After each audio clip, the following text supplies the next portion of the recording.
Hello there, my name's Brandon and I make pictures out of tiny squares.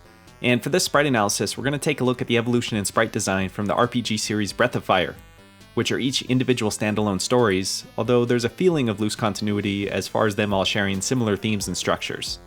And the main protagonist, Ryu, is present across the series, so he's going to provide our point of comparison in the changing sprite style across these games. Alright, starting off with the original Breath of Fire game, the sprite here is a pretty classic looking 16-bit era top-down RPG sprite. He stands at 24 pixels tall, is constructed with dark line work throughout, and has a bright and colorful design overall.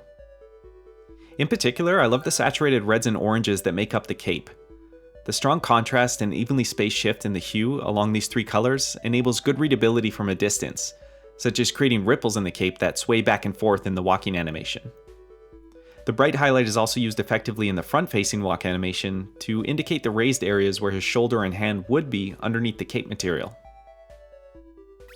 The other part of the spriting for this game is that when you get into a battle, there's a more detailed sprite that provides sort of a better indication of the character design, albeit without ever actually getting to see his face in the battle perspective.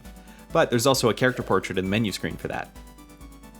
When using small sprite designs, it's a nice touch to look for opportunities where you can show off a more detailed look at their character design somewhere, and portraits or larger designs appearing elsewhere can kind of pull the whole idea of the character together more than just the small sprite would be able to communicate on its own. Moving on to Breath of Fire 2, we're still on the Super Nintendo and still sticking with the 24 pixel tall, bright and bold sprite design. In fact, the head and body size of this sprite are exactly the same as that from the first game, although for some reason it reads as being a bit more of an older character to me. Perhaps it's the fact that we can see his legs rather than them being obscured by the tunic, but whatever the reason is, I think it's just a really great proportion for this sizing of sprite. My favorite thing about this sprite though is the inclusion of the sword slung over his shoulder. I just think it's a really nice detail that you don't see too often, and I don't know, it just kind of keeps you feeling like you're a traveling warrior, I guess, throughout the game. The other cool thing about Breath of Fire 2 is that it's where the series started playing more into character backstory, so for a portion of the game you get to play as a child version of Ryu, complete with a unique sprite design and associated battle sprite. It's just kind of a fun thing to actually grow with the character throughout the game. Moving to Breath of Fire 3, we're now entering the PlayStation era, which is in general a really interesting place graphically, because there were a lot of games that found a space between traditional 2D pixel art and next-gen 3D graphics. And this game is a great example of that. First and foremost, this game is presented in an isometric format, meaning we've got an overhead angled construction to everything in the game world, and the player sprite follows suit, where the shoulder line is along an angle rather than being flat. As a result, the perspective in a sprite with this kind of construction has to be skewed accordingly. We can see how his eye that's further back sits 1 pixel higher than the one that's closer to us. And also his back leg is shorter based on how it's angled away from the viewer.